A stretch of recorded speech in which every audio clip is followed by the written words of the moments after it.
Hi.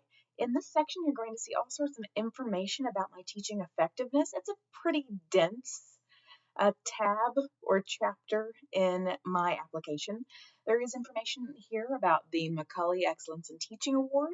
I included my letter of application, some reflections on my teaching, and my letter saying that I actually received that wonderful award.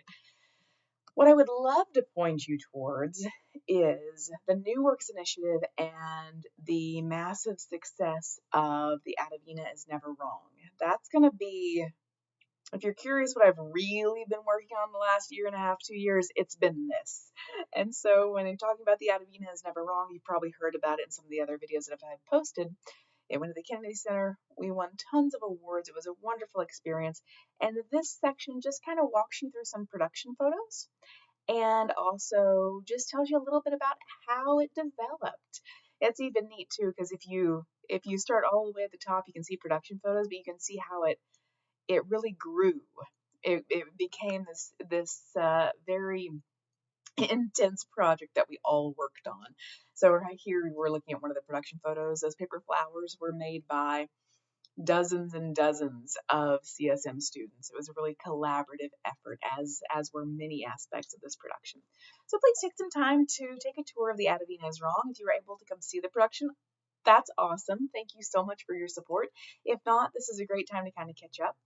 You can also see what else we've been doing here at CSM Theater. My teaching philosophy is posted. I have some information there on workshops. Totally Red is kind of a neat place to take a pause. That was our first kind of jumping into bilingual productions. That was a production that we worked together with a playwright and staff and faculty at CSM to translate that production. It was then produced during homecoming weekend, first in English, directly followed by the production in Spanish. And so that's kind of a neat thing as well. You can see all the different productions. We have that fun category of what has Sarah been up to these days. If there's one thing I could point out in that area is the teaching online during COVID. Students have a little bit of a difficult time understanding that no matter where they are, we still need to attempt to have a professional appearance. And it was during the height of COVID, and I was actually visiting family in Arkansas, and I had to still teach class. And my mother's house is not exactly set up for that in backwoods Arkansas. And I kind of laughed at myself because to set up a professional appearing situation, I had to stack paper towels on top of a chessboard on top of a table. And you kind of see that setup, but the end product, I just looked like I was sitting on a desk with a nice piece of artwork behind me. And so I include this with many of my online classes just so we can have the discussion of, I know not every space is conducive to recording, but we can attempt to help elevate it a little bit. And honestly, if you're insecure about how your space looks, most people won't see what you are seeing. So this is a good way for us all to have a little bit of common ground and really establish that the student is an individual and a person. And then I, as the instructor, I'm an individual and a person as well. Often in those online classes, it feels like there's even more than the physical distance. There's this distance away from each other, in the sense of it's hard to believe that there's a real human being giving you feedback on your assignments. So I do whatever I can to really make myself feel as though I am as approachable of a human online as I am in person. Also, you'll see, if you're looking for my teaching evaluations and my reflections on classes, you can find those reflections in my yearly evaluations, and those are dated. But my takeaways are really this. I receive so much feedback from students when I teach an online class. And that's a really cool thing because students are incredibly honest, because that distance that I talked about when I'm showing students how to set up their space, like this space right here in the recording at my mother's house, it's really easy to be very honest because you don't feel as though there's that strong connection with another human being. But I have found even the most critical feedback is sometimes the most helpful feedback because it's very honest. My favorite feedback in theater is from audience members that have no idea what to expect or no education in theater. If you ask a little kid if they enjoyed a show, they're going to be really honest with you. If you ask someone who has never been to theater what they thought about a production, they're going to be very honest with you and they're going to ask some really great questions. So, my philosophy is that I take feedback very seriously. One of the pieces of feedback that I've received from students is that my response time isn't fast enough. And I kept thinking, how in the world is my response time not fast enough? Because I feel as though I set really realistic expectations. I try and have a pretty quick turnaround on larger assignments. I try not to go out further than a week to get feedback to the students. And in my mind, that's pretty quick considering some of the speeches are 7 minutes long and there's 20 students in each class.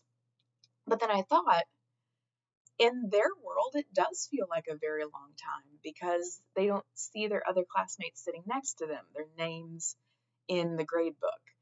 And so that piece of feedback that I got pretty often, I took as, man, how can I possibly do any more? I can't be any faster than this. And I thought, well, maybe I can do some better work setting expectations and talking about the process.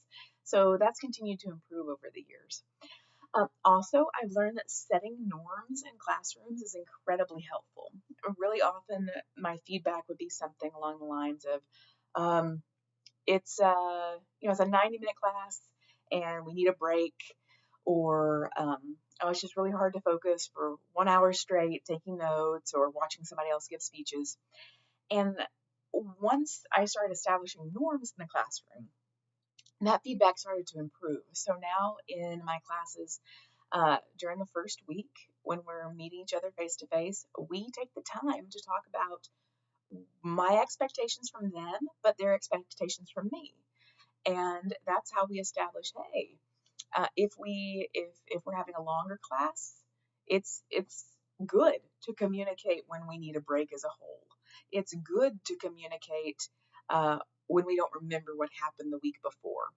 And that's been incredibly helpful, just setting norms with my students and establishing and creating those boundaries and respecting those. So those have been two of my key takeaways in the last few years. Finally, I guess I'm very fortunate, and it's also very challenging that I work in the communication classes. I also work in the fine arts, which means there's a lot of emotions. The students can become overwhelmed very easily, and I teach classes to where we work on being able to express those emotions.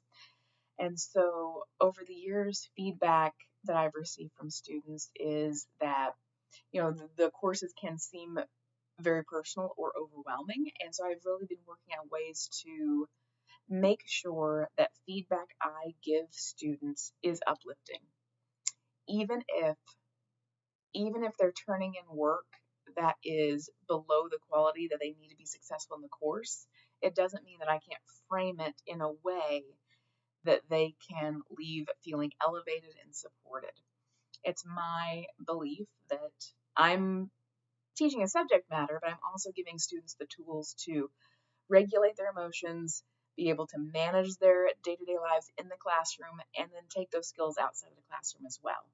So those are just a few of my thoughts on my teaching in the last few years, and this is the teaching section of my portfolio. Thank you so much.